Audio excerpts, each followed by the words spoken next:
Hope you're all still awake. Late Night Mega here. And last time we took a really annoying road.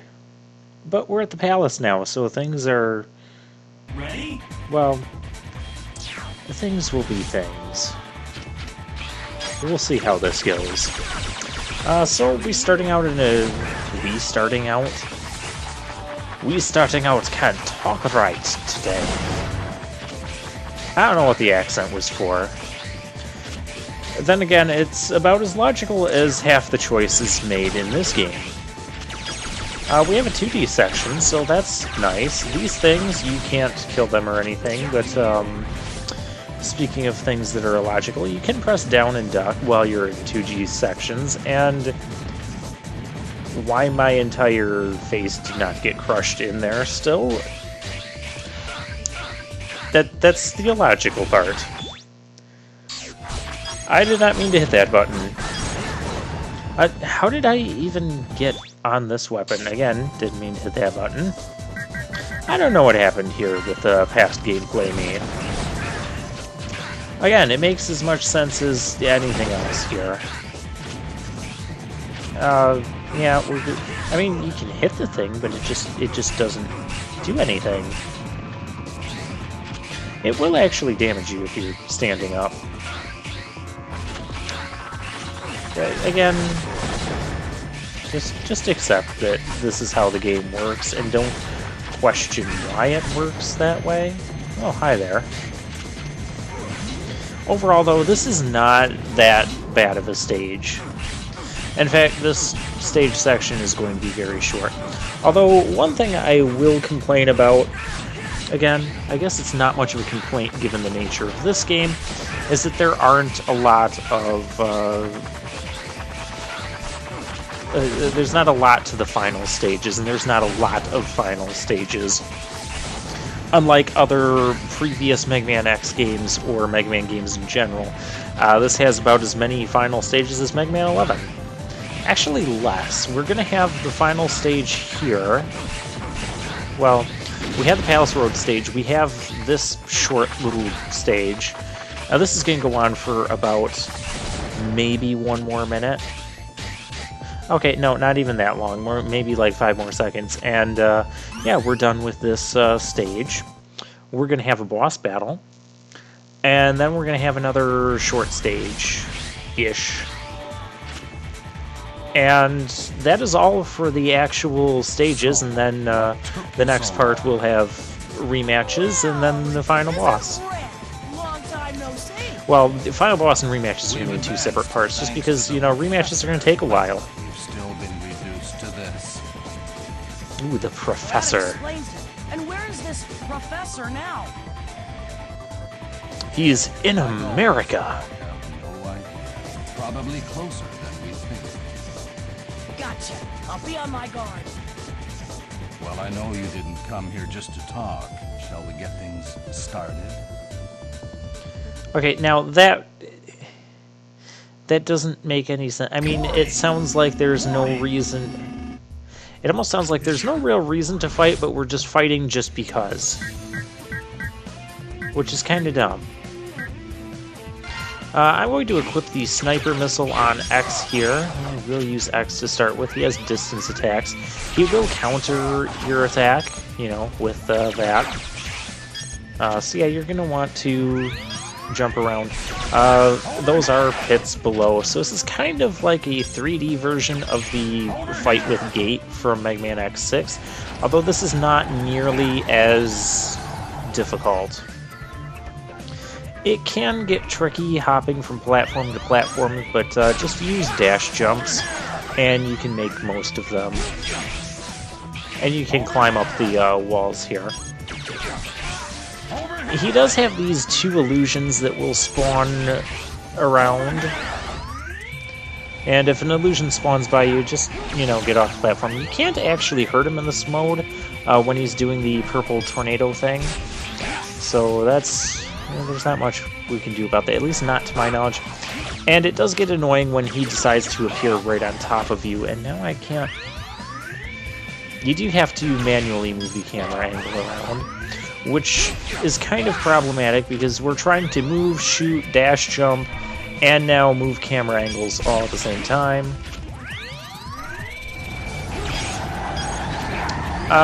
If he spawns, you know, sometimes he'll teleport in, and then he'll instantly go for the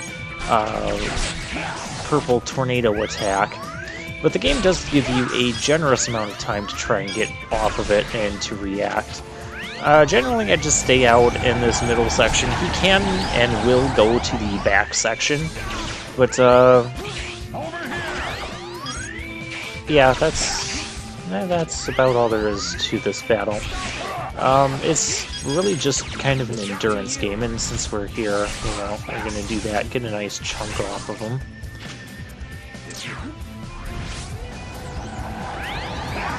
I picked the sniper missile as the weapon for here. I don't know if it's really his weakness. I don't know what his weakness is. I don't really care. It doesn't really matter. But just because the sniper missile can kind of home in on him if you shoot in his general direction, you might get some damage on him. No, that is not the spot to be jumping. Those purple tornadoes will deal a lot of damage if you're sitting on them. Okay, I should have dodged that. I was well off the platform.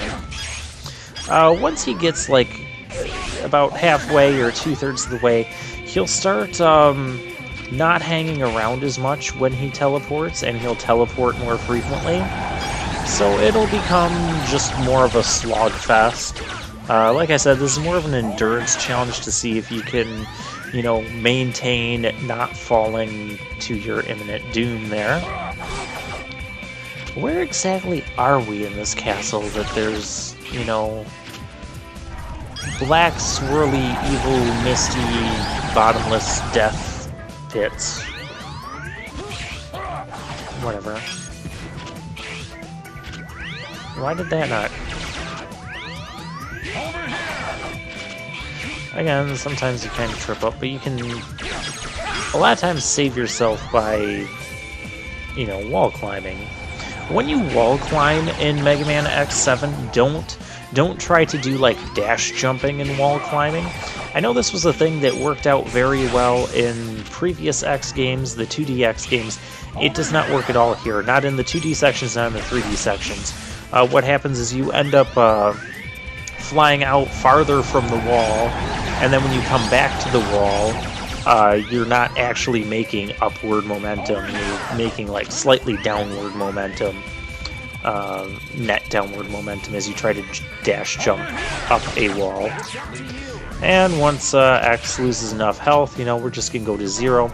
You might be thinking, what can 0 do besides, you know, take a bunch of damage from Volt Tornadoes there? You know, Volt Tornadoes might be Purple Tornadoes, that's his move. He can do his homing sniper attack thingy.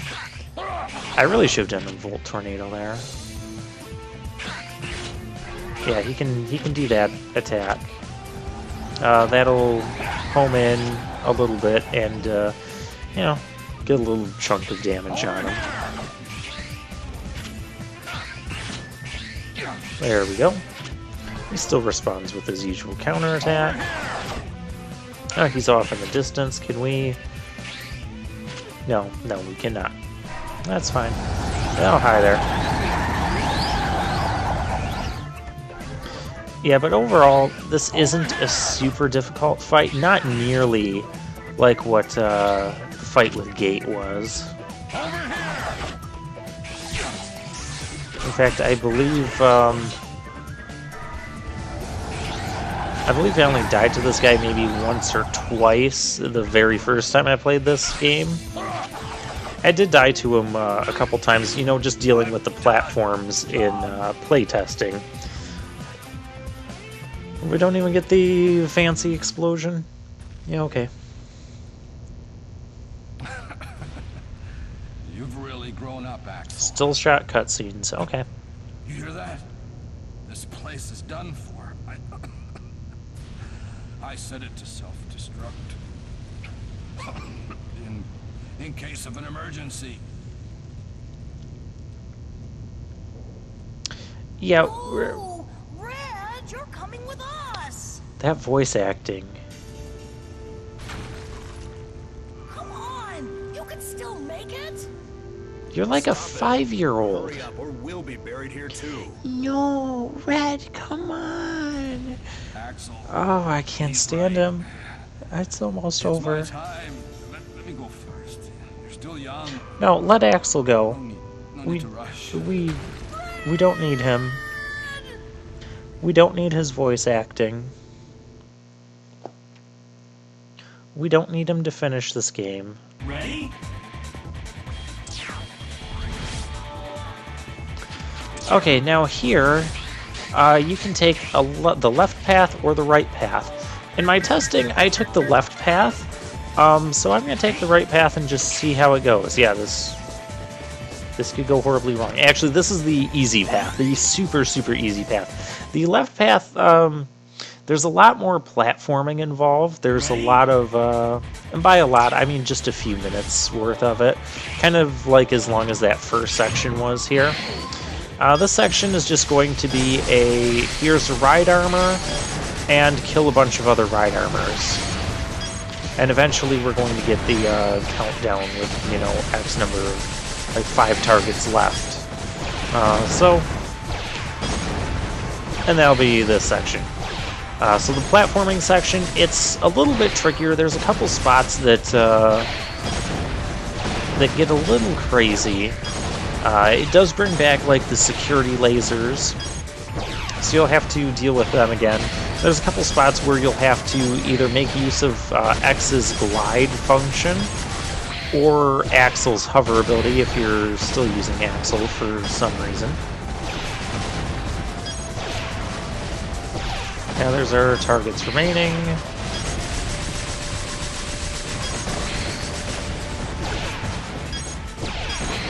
Oh, you just dodged my missiles. That's rude. And that's all for the targets, and now I kind of don't know what's going on here. Can I get into either of those? No, you can't. What you have to do, which the camera really doesn't do a good job of showing you that, you know, imagine that. But you have to actually climb that wall. So I'm like thinking we can go in these teleporters now, and no, you climb this wall. And we go in this teleporter. And this takes you to the place where the left path and the right path would ultimately meet up. And there's a little bit more platforming here. The platforming, if you'd taken the left side, would be the 2D platforming style, by the way. We have a few kind of beefy enemies to deal with. Beefy in terms of health. But they're not going to do a ton to us. Don't try to prove me wrong.